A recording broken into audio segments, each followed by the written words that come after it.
Ya, baik teman-teman. Assalamualaikum warahmatullahi wabarakatuh. Waalaikumsalam Salam. warahmatullahi wabarakatuh. Marilah kita berdoa, semoga Allah hanya maha mengetahui, beri kita ilmu yang bermanfaat. Amin, amin, amin. Bismillahirrahmanirrahim. Rabbi zidni ilman warzuqni fahman. Ya Allah, tambahkanlah kepada kami ilmu yang bermanfaat dan berikanlah kepada kami. Next. Hari ini saya akan menyampaikan materi tentang belajar dan bekerja dari rumah. Bahasa kerennya work from home. Bagaimana bisa mendatangkan jutaan rupiah hanya bekerja dari rumah. Ini tentu saya akan bagaimana belajar menulis sekaligus kemudian membuat Anda menjadi seorang blogger ternama. Buat teman-teman nanti bisa mampir ke IG saya di Wijaya Labs ini dan blog saya di wijayalabs.com. Next. Ini keluarga saya, anak saya perempuan semua, saya di rumah paling ganteng karena nggak ada anak cowoknya. Aduh, kebalikan dari saya Om J, saya tidak punya anak perempuan. Jadi rencana punya anak 5, intan, berlian, permata, mutiara, zamrud. Anak ke-6 batu akik. Tapi baru dikasih 2. Ya, next. Ini adalah pengalaman saya ketika saya dapat beasiswa untuk melanjutkan pendidikan ke jenjang yang lebih tinggi. Jadi waktu itu saya dapat hadiah untuk melanjutkan S2 dan kemudian S3 tanpa biaya dari school tempat kerja saya. Dalam kuliah perdana itu saya diberi informasi tentang negara kita yang merupakan negara kepulauan. Harus dipikirkan pola pembelajaran yang efektif dari tempat kita masing-masing, dari rumah. Pada saat itu 2014 ya, kita sudah bicara pembelajaran yang efektif dari rumah dengan pembelajaran jarak jauh. Dari Pak Marsutio inilah saya akhirnya dapat ilmu baru, sekarang beliau sudah profesor, bahwa kita harus membuat desain pembelajaran modern, di mana salah satunya yaitu dengan menulis di blog. Karena blog itu ringan dan puluhan tahun juga tidak akan hilang. Bahkan sampai kita meninggal, tulisan-tulisan kita masih ada. Nah, itu kenapa saya pada hari ini mengajak Bapak dan Ibu semua untuk menulis di blog. Next. Ada 3 cara menjadi kaya di usia muda. Yang pertama, terlahir dari keluarga kaya. Jadi kalau Bapak Ibu lahir dari keluarganya Yusuf Kala, keluarganya Jokowi, pasti akan kaya. Yang kedua, kawin dengan anak orang kaya. Kalau kita kawin sama anak orang kaya, kayak artis Nia Ramadhani, kawin sama Amr Jalbaki, maka kita akan menjadi orang yang kaya. Yang ketiga, ini yang bisa kita lakukan. Menjadi orang yang kreatif dan berkarakter. Dan saya yakin Bapak Ibu setuju dengan saya, karena hanya ada 2 yang kita bisa kembangkan. Apa itu? Yang kita bisa kembangkan adalah kreativitas dan imajinasi. Nah, kreativitas dan imajinasi inilah yang nanti akan kita lakukan ketika kita menjadi blogger. Sekaligus saya juga mengajak Bapak Ibu bukan hanya sekedar jadi blogger, tapi YouTuber. Supaya kita bisa memperbaiki public speaking kita, teknik bicara kita. Karena banyak blogger, banyak guru yang pintar sekali menulis, tapi ketika dia menyampaikan materinya secara langsung, secara lisan, dia nggak perlu bicara, public speakingnya lemah. Jadi kita harus menggerakkan keduanya, ya, kreativitas dan imajinasi. Next. Ini adalah buku yang ke-14 saya, catatan harian seorang guru blogger. Saya waktu itu diminta oleh salah seorang penerbit, sahabat saya, Pak Karno. Beliau minta untuk tulisan saya dibukukan. Saya bilang silakan aja. Jadi kalau memang kita sudah terbiasa menulis setiap hari, bukan penerbit yang cari kita. Bukan kita yang mencari penerbit, tapi penerbit yang akan mencari kita. Gitu.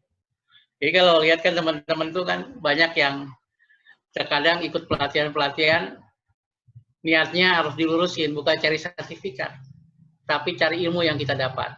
Nah, kalau ilmu yang kita dapat, sertifikatnya dapat juga, bukunya dicetak. Nah, jadi saya sekarang mengajak teman-teman guru yang ikut di sini, tujuan kita nanti ujung-ujungnya adalah menulis dan menerbitkan buku. Dan itu bisa kita lakukan kalau kita sudah terbiasa menulis setiap hari. Next, berikutnya. Ini adalah berbagai lomba yang saya laksanakan dari tahun 2005 sampai dengan tahun 2008. Setiap tahun saya ikut lomba, ujung-ujungnya sebenarnya menulis. Tapi yang paling berkesan pada saat itu adalah tahun 2005, di mana saat itu anak-anak senang dengan foto porno. Foto ya, bukan video, tahun 2005. Sehingga saya membuat aplikasi pada saat itu dan menang di tingkat nasional. Anak-anak yang senang dengan foto porno, dia akan masuk ke pesantren virtual. Nah, hari ini kita dapatkan, anak-anak kita itu senang dengan video porno. Baik tingkat SD, SMP, dan SMA. Dan ini sangat mengejutkan kalau kita mendengar kabarnya dari Ibu Eli Lisman. Akhirnya apa? Otak mereka rusak. Hanya karena sering nonton video porno. Dan bahayanya lebih bahaya daripada kita terkena narkoba. Kemudian, saya juga meneliti tentang internet. Pada tahun 2008, saya juga diminta untuk mengajak anak-anak menulis di blog. Tahun 2008 saya sudah ngajak anak-anak menulis di blog loh. Dan anak-anaknya itu sudah punya. Sampai sekarang mereka blognya update. Bisa dilihat di wijayalab.blogspot.com. Karena tautannya saya tautkan di sana. Karena kebetulan saya di lab school mengajar anak-anak yang memang SD-nya 4 tahun, SMP-nya 2 tahun, SMA-nya 2 tahun. Namanya kelas akselerasi. Tapi sekarang kelas ini ditutup karena himbauan dari pemerintah. Next, berikutnya. Tulisan anak-anak itu, kemudian saya jadikan satu yang ada di blog.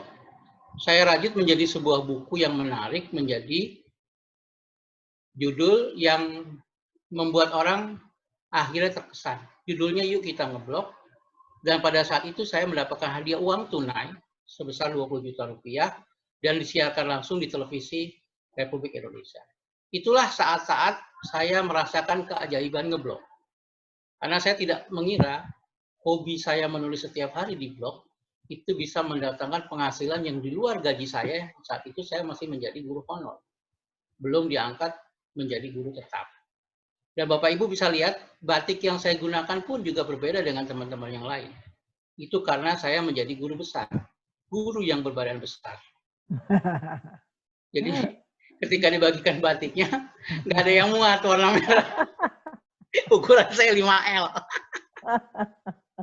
Sejak saya mulai mengecilkan badan. Badan saya kecilin. Berat badan saya dari 120 kilo, sekarang sudah 84 kilo. Alhamdulillah. Banyak turun. Alhamdulillah. Nah, jadi Bapak Ibu, kalau kita menulis tujuannya bukan untuk mencari duit. Itu adalah nilai plusnya, bonusnya. Kalau kita komitmen dari menulis itu. Dan itu yang saya rasakan waktu Kang Dadang, itu kan motivator saya. Yang saya undang itu guru-guru saya dalam menulis di grup belajar menulis. Teman-teman, kalau ngundang mereka itu tarifnya mahal. Itu udah di atas 10 juta itu. Tapi mereka semua, karena saya muridnya, kalau saya undang gratis. Karena mereka tahu misi dan visi saya memang untuk mengajak teman-teman guru belajar menulis. Nah, dari uang 20 juta itu, saya kemudian menginvestasikan uang tersebut untuk kegiatan tulis-menulis dan terus berkembang hingga sampai saat ini.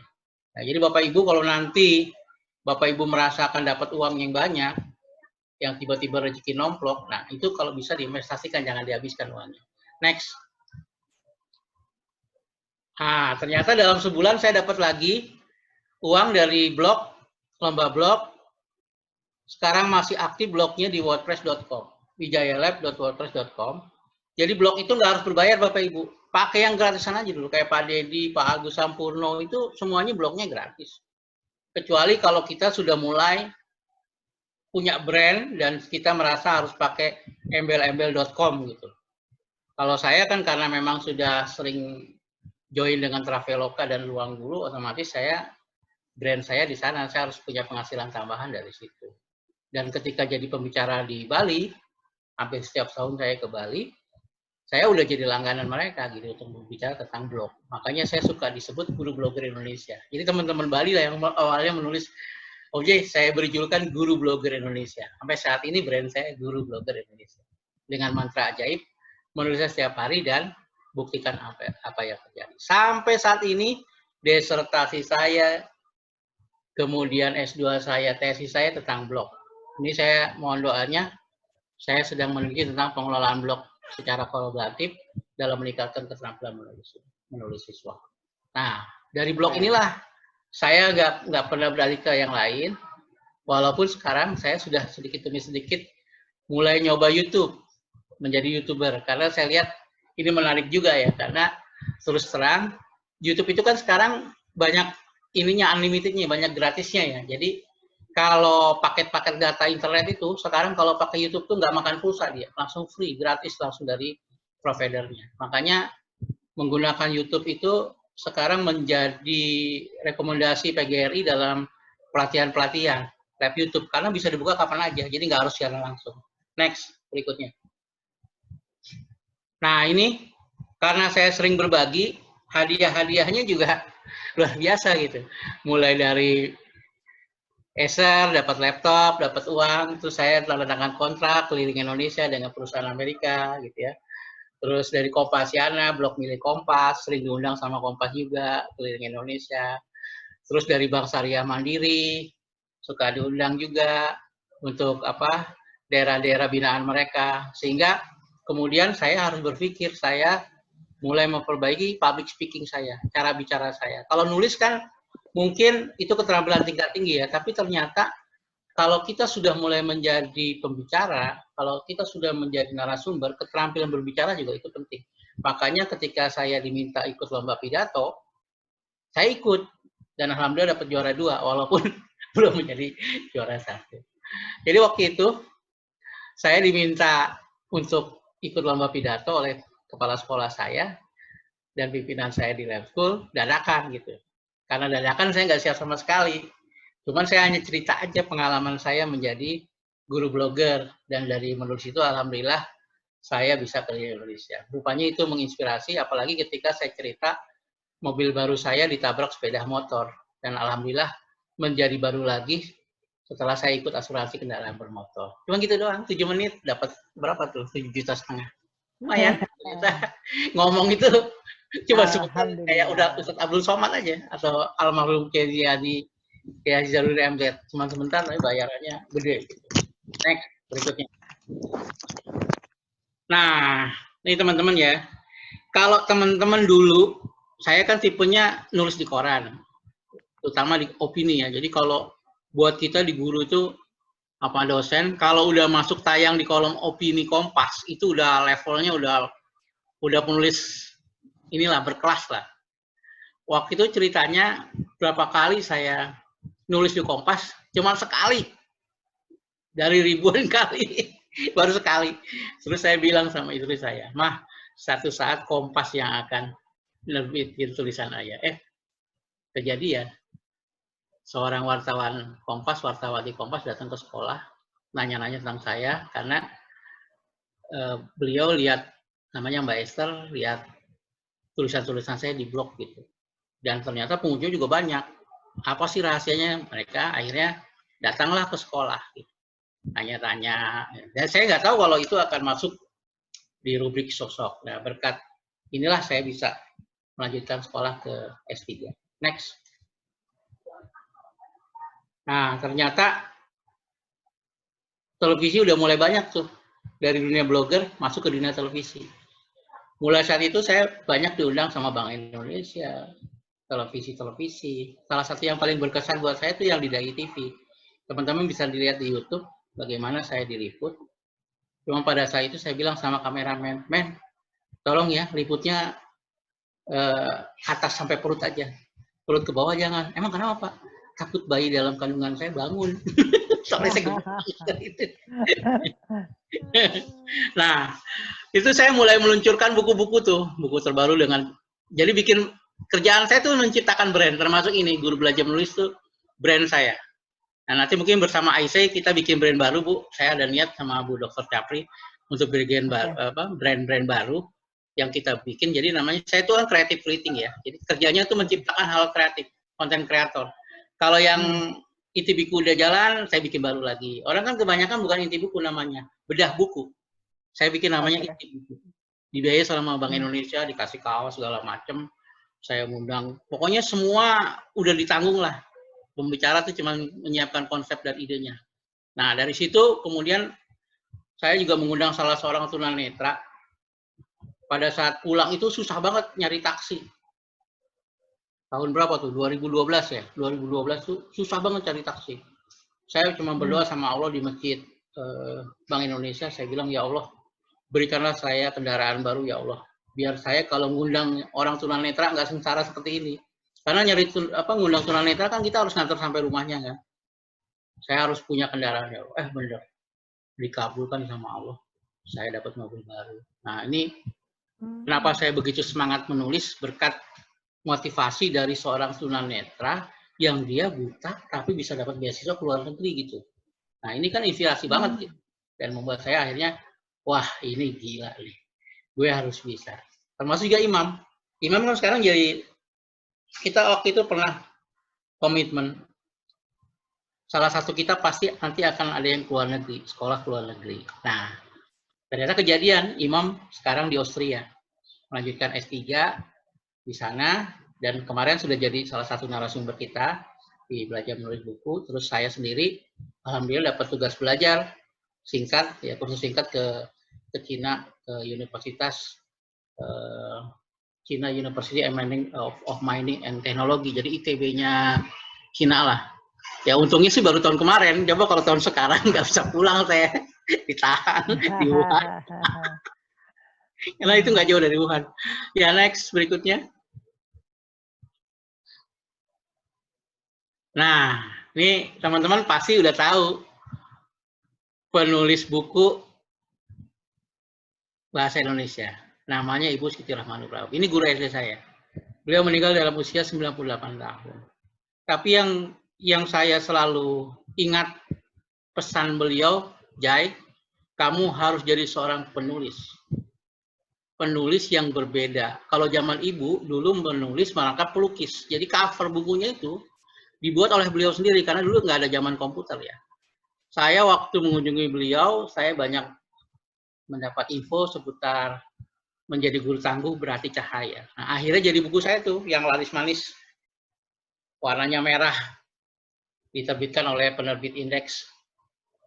Tapi saya lagi coba minta bukunya supaya bisa dibagikan gratis ke teman-teman guru, karena saat ini kan banyak guru yang banyak ngeluh mulu. Gajinya kecil, terus penghasilannya pas-pasan. Apalagi sekarang nih kan, guru banyak yang dirumahkan, terutama guru-guru honor. Tetapi kalau kita punya penghasilan tambahan, itu tenang aja. Kayak saya nih, alhamdulillah ya. Walaupun sekarang penghasilan saya dari narasumber hilang, tapi saya masih dapat penghasilan-penghasilan lain dari menulis. Misalnya, pas royalti buku terbit di saat COVID-19. Jadi pada saat wabah pandemi ini, royalti keluar. Jadi alhamdulillah bagus. Terus masih dapat orderan dari Traveloka, dari ruang guru, sehingga kita tetap aja dapat penghasilan walaupun kita di rumah. Next, berikutnya. Nah ini saya pengen ngingetin teman-teman, nanti kita diskusi ya. Bu Capri tolong ingetin saya kalau terlalu lama ya, biar kita terjadi diskusi. Ya. Atau kalau ada teman-teman yang mau tanya gitu, tanya aja, kita biar interaktif. Ya, jadi ini pengalaman nyata teman saya, sahabat saya, Ibu Yusnita Febri. Beliau meninggal karena kanker otak. Pernah jadi juara 3 dalam writing contest Peta Blogger. Orangnya udah nggak ada, tapi blognya sama kayak Buddha Ino. Itu rame. Penulisnya udah meninggal, udah nggak ada. Makanya waktu itu saya nulis, gajah mati meninggalkan gading. Blogger mati meninggalkan posting. Jadi ini terinspirasi dari kisah nyata sahabat saya, Ibu Yusnita Febri. Nah, teman-teman ini kenapa saya kok ngajak jadi blogger ya? Buat apa ya? Yaitu buat kita memberikan warisan pada anak-anak kita dan juga menjadi media pembelajaran di saat sekarang. Akan terasa banget kalau kita punya blog. Anak-anak pasti akan cari blog kita. Next, berikutnya. Nah, ini yang sudah sering saya sampaikan, mungkin beberapa teman udah bosen kalau yang udah ketemu saya. Yang kita kurang itu sekarang konten kreator, konten kreatif. Saat ini banyak guru yang belum bisa membuat konten kreatif, baik bentuk foto, video, teks, terutama teks, ya tulisan. Ini banyak sekali, banyak guru yang kesulitan naik pangkat karena nggak biasa menulis. Padahal menulis itu adalah sebuah kebutuhan yang bisa kita latih setiap hari kalau kita mau belajar. Sama aja kalau kita belajar sepeda kan. Awalnya kan kita juga nggak bisa, jatuh bangun, tapi lama-lama jadi bisa karena niatnya kuat untuk bisa belajar sepeda. Nah, hal yang seperti inilah yang saya selalu himbau kepada teman-teman guru, dosen juga, karena saya juga selain jadi guru juga menjadi dosen, kita lakukan kolaborasi. Karena sekarang ini kalau kita mau sukses, nggak bisa kerja sendiri, kita nggak bisa jadi Superman. Kita harus jadi super team. Makanya kolaborasi itu sangat penting buat kita, agar kita bisa mempengaruhi dunia. Termasuk juga konektivitas. Sekarang ini kan kita bisa terkoneksi ya. Di saat-saat kita nggak bisa berinteraksi dengan sangat dekat, Allah memberikan kita otak yang cerdas, sehingga kita bisa disatukan dalam sebuah aplikasi. Nah ini kan cara-cara Tuhan, cara-cara Allah menyatukan kita dalam dunia maya. Nah, akhirnya apa? Kisah-kisah nyata, keseharian kita, kontekstual, bisa disiarkan dengan cepat. Yang namanya konvergensi, menyebar gitu. Bayangkan, tulisan Bapak Ibu yang jam 1 sampai jam 3 kuliah, tahu-tahu jam 4 udah menyebar gitu. Karena dituliskan dengan sangat cepat oleh para guru blogger yang memang nulisnya luar biasa gitu. Jadi saya ini sekarang menghadapi dua kenyataan. Ada guru yang begitu cepat sekali menangkap materi dan langsung dipublikasikan, tapi ada guru yang dia perlu waktu untuk berhari-hari menyelesaikan tugasnya. Kadang seminggu juga belum kelar gitu. Ini ada juga yang japri saya minta, Om, saya jangan dikeluarkan dari grup Om, saya belum mengerjakan tugasnya. Iya, yang penting nyimak aja dulu. Jadi sampai seperti itu. Jadi persilah di kelas kita kan, kita menemui anak-anak yang super pinter, dan juga ada anak-anak yang katanya Pak Bolot ya, susah banget gitu. Nah, akhirnya apa? Disinilah kita harus bisa menyebarkan informasi dengan cepat. Wabah virus corona ini membuat kita akhirnya saling berbagi, menyebarkan sesuatu yang baik. Nah, next berikutnya. Nah, ini aktivitas belajar C Generation. Ini saya berikan udah lama banget, tahun 2005 ini. Sebenarnya materinya ini tahun 2005. Kalau sekarang kan pembelajaran jarak jauh ya. Cuman waktu itu saya lebih senang pakai blog. Aplikasinya sangat sederhana dan gratis. Sekarang udah banyak, ada Zoom, ada Google Meet, ada Microsoft, ya kan? Ada pakai kemarin kita di rumah perubahan pakai Webex. Oh, banyak sekali aplikasi-aplikasi yang bisa kita kerjakan. Tadi saya ada tawaran langsung dari Webex, makanya saya share ke teman-teman kelompok. Barangkali teman-teman pengen memperdalam Webex, karena Webex juga enak juga makainya selain pakai Zoom. Nah, Zoom ini sekarang aplikasinya banyak dipakai di seluruh dunia, karena kebetulan saya belajar di Cina dan juga penemunya juga orang Cina, walaupun ini perusahaan Amerika. Zoom ini lebih mudah di dalam, apa istilahnya user friendly lah, lebih mudah dalam pengoperasiannya dan lebih murah dibanding aplikasi-aplikasi yang lain. Nah, bagaimana dengan blog? Blog itu sangat murah banget, karena dia ditulis. Di dalam blog itu kita bisa masukin tulisan, teks, bisa foto, bisa video. Jadi bikin videonya masukin ke YouTube. Nanti link YouTube-nya masukin ke blog. Jadi nggak hanya sekedar tulisan.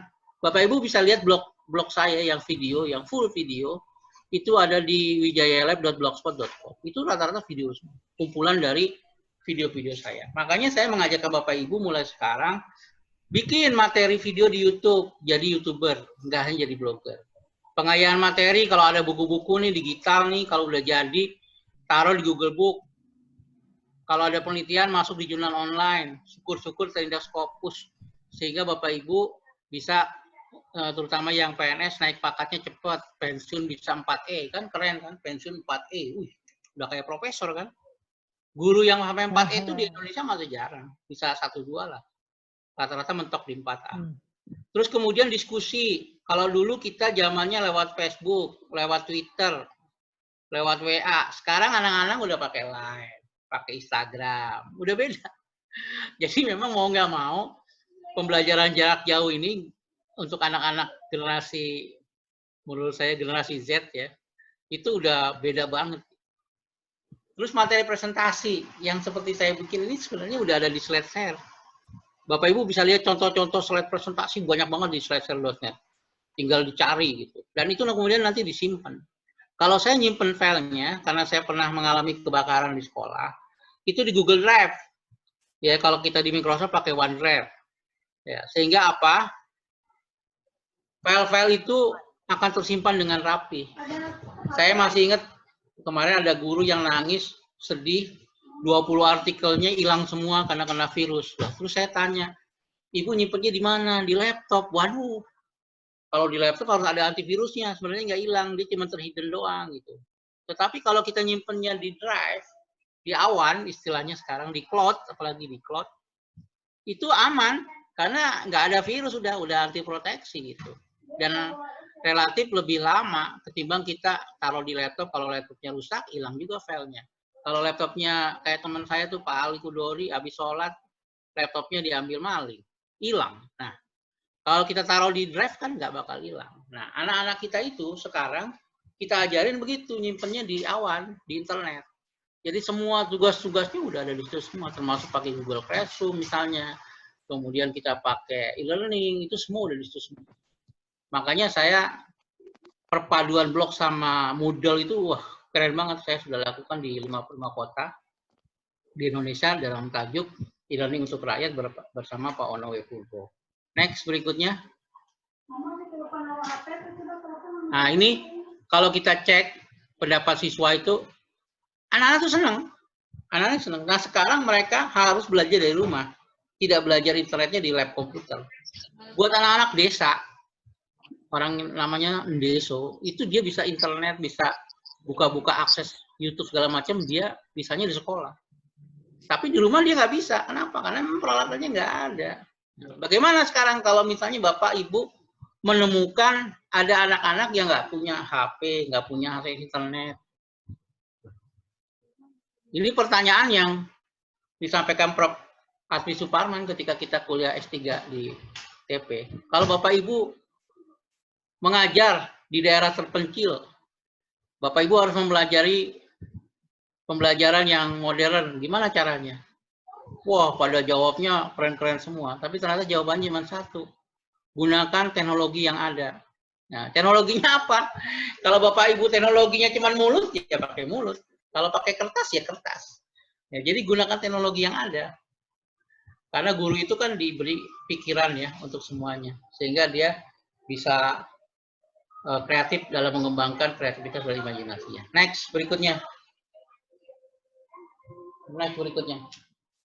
Nah, apalagi sekarang kan ujian nasional udah dihapus. Dulu ujian nasional berbasis komputer itu jadi tren di mana-mana. Saya sempat waktu itu bersikukuh sama diskusi lah sama Pak JK. Pak JK kan dulu blogger Kopasiana ya. Kalau Bapak pengen ujian nasional ada, maka satunya jalan berbasis komputer, Pak. Karena untuk berbasis komputer itu soal-soalnya dia berputar. Nggak bisa sama satu orang. Akhirnya beliau setuju. Nah, tapi kan sekarang dengan adanya virus corona ini ujian nasional dihapus. Ya. Dan saya terus terang bersyukur juga. Karena memang kalau mau jujur, tingkat pengukuran itu tidak hanya dari ujian nasional, tapi dari aspek-aspek yang lain. Next, berikutnya.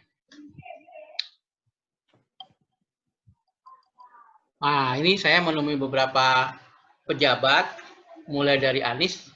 Waktu itu mata pelajaran saya TIK dihapus. Ini sekedar cerita aja ya Bapak Ibu, bahwa menulis di blog itu adalah kekuatannya sangat sangat dahsyat sekali. Dia bisa menembus dinding, bahkan bisa menembus yang pintu-pintu yang kita mungkin dengan cara-cara biasa nggak bisa kita lalui. Jadi saya tuh memulainya dengan cara menulis, mengirim surat ke Anies, akhirnya ketemu sama Anies, kirim surat ke Pak JK, ketemu Pak JK, diajak makan malam, ketemu Pak Malik Fajar, Dewan Penasihat Presiden, akhirnya diajak. Dan yang surprise buat saya adalah diundang makan siang sama Pak Jokowi gara-gara saya menulis. di blog Kompasiana. Jadi ini ajaib banget, seumur hidup saya, 50 tahun umur saya, baru sekali saya diundang presiden dan masuk istana negara. Dan saya sampaikan pada Pak Jokowi saat itu bahwa kita perlu internet cepat di sekolah-sekolah, kalau bisa digratisin setiap sekolah tuh dari Aceh sampai Papua. Kebetulan ada gambar Kepulauan Indonesia, saya gambarkan sama Pak Jokowi. Pak Jokowi waktu itu manggut-manggut. Nah, dari situlah kemudian saya mulai semakin yakin bahwa menulis di blog bukanlah pekerjaan yang sia-sia. Dan menulis itu adalah senjata ampuh bagi seorang guru menyampaikan pesan-pesannya, baik kepada murid maupun pejabat-pejabat pemerintah. Next, berikutnya.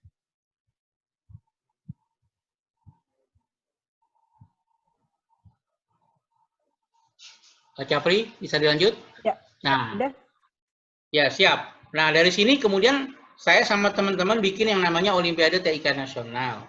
2016 kita bikin, tapi saya hanya bisa membuat konsep karena saya pada saat 2016 paginya pembukaan, sorenya saya berangkat ke Jepang untuk pertukaran pelajar dan saya jadi dosen pembimbing di sana sama anak-anak.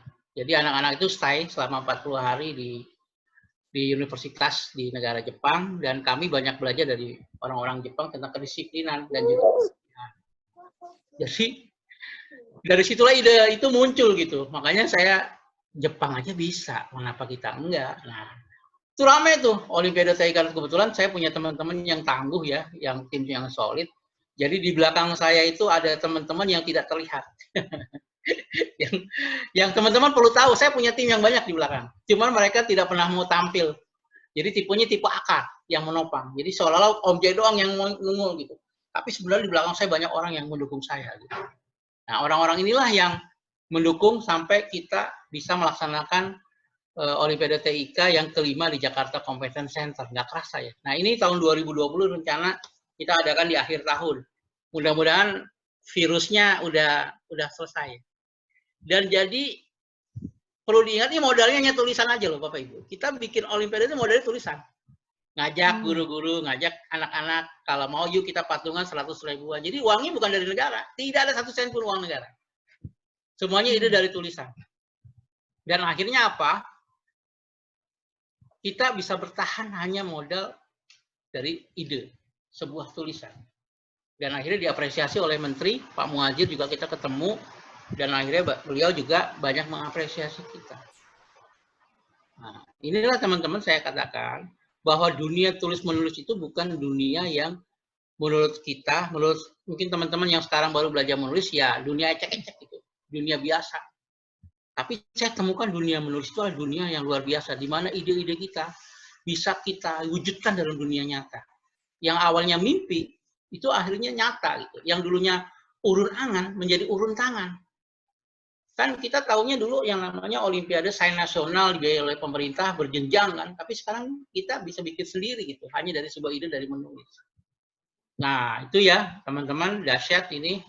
Dan kita alhamdulillah pakai Balai Sidang Jakarta itu gratis, orang harus bayar ratusan juta rupiah, kita free karena benar-benar niatnya tulus agar bangsa Indonesia ini maju dan merdeka di bidang TIK. Karena terus terang, sekarang ini terasa nih, di saat wabah Corona, produk-produk kita aplikasi kan masih jarang buatan Indonesia. Kita kekurangan programmer. Karena memang tidak diajarin di bangku sekolah maupun di bangku kuliah. Nah, baru terasa kan sekarang. Bahwa kita alat-alat kesehatan masih tergantung luar negeri. Alat-alat IT, TIK juga masih bergantung ke luar negeri.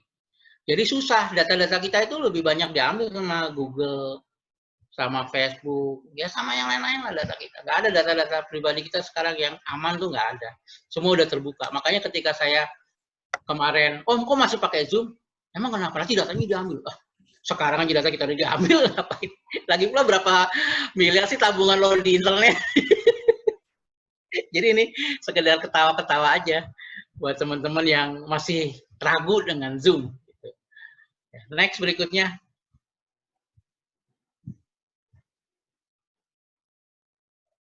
Nah, ini nih. Nah, ini teman-teman kan nanti belajar nulis nih. Kalau teman-teman bisa memadukan 4 kekuatan ini disampaikan oleh Profesor Arif Rahman, ya guru besar UNJ, sekarang udah emeritus.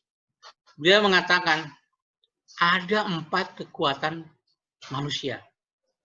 Yang pertama pikiran, yang kedua perkataan, yang ketiga perasaan, yang keempat perbuatan.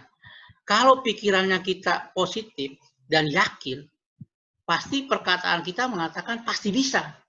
Termasuk Bapak Ibu nih yang awalnya tidak bisa menulis, ketika Bapak Ibu punya motivasi dalam diri, pikiran, perkataannya, dan perasaannya juga masuk dalam satu tujuan, dilakukan dengan perbuatan, tiap hari nulis, nanti Ibu akan merasakan bahwa menulis itu bukan sebuah beban, tapi merupakan sebuah kebutuhan. Karena Bapak Ibu, waktu saya pertama kali nulis, susahnya minta ampun, terutama dalam memulai. Apa yang sulit dari menulis itu? Yang sulit dari menulis adalah memulai. Akhirnya saya memulai apa yang saya lihat dengan panca indera saya. Apa yang saya cium, apa yang saya lihat, apa yang saya dengar, apa yang saya rasa. Itu jadi bahan tulisan. Makanya saya waktu pertama kali ngajar teman-teman yang bergabung itu menulis 3 alinea. Alinea pembuka, alinea isi, dan alinea penutup. Itu aja dulu. Nanti kita kembangkan pelan-pelan. Nanti kalau udah terbiasa, akan nulisnya panjang banget kayak kereta. Tapi tetap enak. Kayak Bapak Ibu mungkin pernah baca tulisan Pak Dahlan Iskan gitu. Panjang banget, tapi selalu enak tulisannya. Gitu. Nah, 4 kekuatan inilah yang diajarin oleh Pak Arif Rahman, pimpinan saya dulu di Life School, sampai sekarang beliau pembina di Life School, untuk kita memadukannya. Nah, insya Allah teman-teman nih, dalam sebulan nih bisa jadi. Buktinya itu yang saya lomba. Ini kan kita ngelomba tentang menciptakan pola pembelajaran efektif dari rumah. Itu jadi buku dalam 1 kali aja. Tanggal 2 besok itu saya kumpulin jadi buku. Karena udah ada 40. Kalau setiap orang rata-rata 3 lembar, 3 kali 40 udah 120. Jadi 1 buku. Menciptakan pola pembelajaran efektif dari rumah. Jadi kalau kita punya kekuatan yang luar biasa, seminggu juga sebenarnya bisa jadi buku itu. Cuman masalahnya laku atau tidak laku, itu yang masalahnya. Makanya kita harus bikin buku-buku yang bermutu. Next, berikutnya. Nah, ini. Jadi teman-teman, kenapa saya minta teman-teman mengikat ilmu dengan menuliskannya. Jadi habis selesai resume, teman-teman saya minta untuk habis kuliah gitu. Kayak sekarang nih, kalau saya minta membuat resumenya keberatan nggak? Mudah-mudahan enggak. Kenapa? Karena kita bisa mengikat ilmu kita dengan versi kita. Mengembangkannya dengan versi kita. Saya terinspirasi ketika kuliah Prof. Koni Semiawan. Mungkin teman-teman yang pernah kuliah di IKIP, pernah ketemu Prof. Koni Semiawan, mantan rektor IKIP Jakarta, yang sekarang juga masih hidup. Usianya udah 97 tahun ya. Tapi dia nggak pikun gitu. Saya tanya, Bu, Prof, kenapa setiap tahun kok Prof bisa nerbitin buku ya? Terus dia bilang, saya menulis setiap hari. Dan saya selalu membuat resume dari materi orang lain, siapapun dia. Kalau bagus saya simpan, saya bikin resumenya. Nah, berdasarkan kuliah sama Prof. Koni itulah, kebetulan saya dapat nilai A ya, 1 kelas saya dapat nilai A. Saya langsung memposting tuh, setiap kali kuliahnya dia langsung saya posting. Akhirnya banyak di pengunjungnya tuh, resume-resume. Ilmunya Prof. Koni dapat. Nah, hal-hal kayak gitulah yang saya pengen teman-teman, kenapa misalnya kita dapat ilmu misalnya dari Dr. Capri, disimpan, disebarkan. Yang terkenal bukan hanya penulisnya, tapi yang memberikan materi juga ikut terkenal gitu loh. Oh ternyata dia ilmunya ini, bidangnya ini. Akhirnya besok kalau perlu narsum, rekomendasinya ini. Kayak gitu. Jadi teman-teman, ikatlah ilmu dengan cara menuliskannya. Ini adalah pesan dari sahabat Rasul Ali bin Abi Thalib. Bayangkan dulu kalau Al-Quran tidak diikat, tidak akan seperti sekarang. Makanya bulan Ramadan adalah bulan nuzul Quran, bulannya Al-Quran, bulannya ilmu. Nah, ilmu inilah yang membuat kita menjadi orang yang dimuliakan. Karena Allah akan meninggikan derajat orang-orang yang beriman dan berilmu pengetahuan. Nah, makanya kalau saya minta sih teman-teman guru jangan putus sampai S1, S2 gitu. Kalau bisa sampai S-teler, S7 kayak Samsung.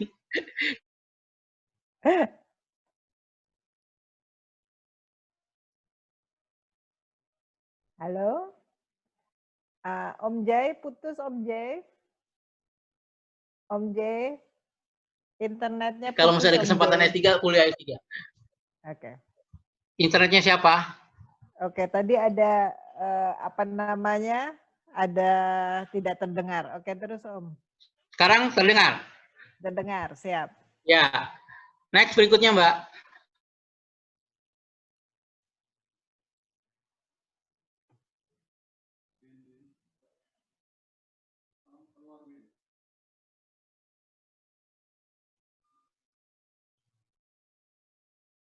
Ini coba anak-anak jangan pakai internet ya, Pak.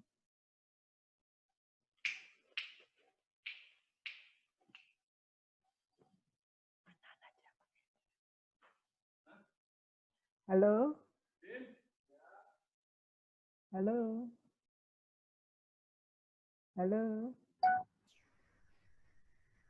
Kayaknya internetnya Om Jai-nya, Bu. Om J atau saya? Ibu terdengar kok suaranya. Oke. Oke, teman-teman nih internetnya Om J Lanjut. putus-putus. Oh, ini Ya. ada. Om J, oke? Om Jai masuk. Iya kayaknya ya. Atau Oke, lagi istirahat. Bukan. Sebelum masih kita menunggu Om J sampai di sini kita Coffee akan break. ya coffee break sebentar. Ini tapi pada puasa jadi harus melihat ini buku yang ditulis Om J ya. Menulislah setiap hari dan buktikan apa yang terjadi. Ini Om J menulis. Ini saya beli bukunya. Terus juga ada penelitian tindakan kelas, ini sampai edisi kedua. Menjadi guru tangguh berhati cahaya, ini yang tadi Om J katakan yang terinspirasi dari gurunya yang menulis buku bahasa tadi.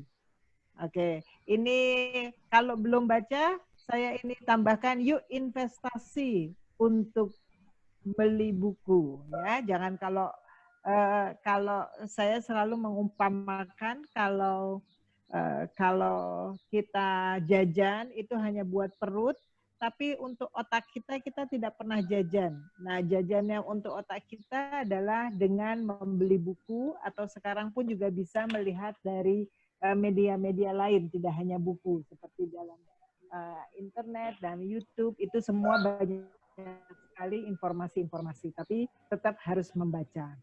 Ini Om J belum masuk juga ya Om J? Nah, ini joining, Bu. Oke. Om J, welcome back Om J.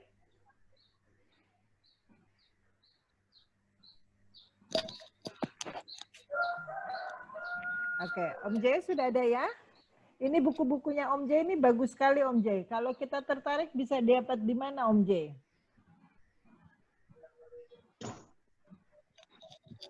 Belum kayaknya, Bu. Nah, halo. Belum ya? Halo. Suara saya kedengaran nggak? Ya, kedengaran Om J. Halo. Ya, mohon maaf internet di rumah mati, jadi saya pakai HP sekarang. Untung punya Ya. Telkomsel. Alhamdulillah. Ya, silakan. Tiba-tiba mati First Media. Nggak tahu kenapa.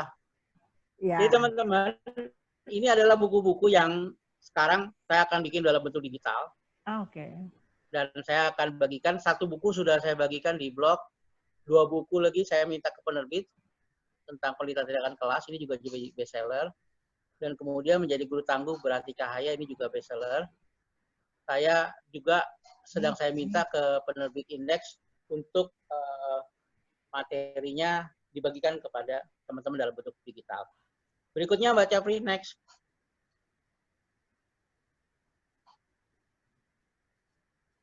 Nah, ini blog-blog saya Bapak Ibu. Jadi nanti sering-sering aja berkunjung, kita diskusi kenapa saya bikin blog. Karena blog ini jangkanya panjang.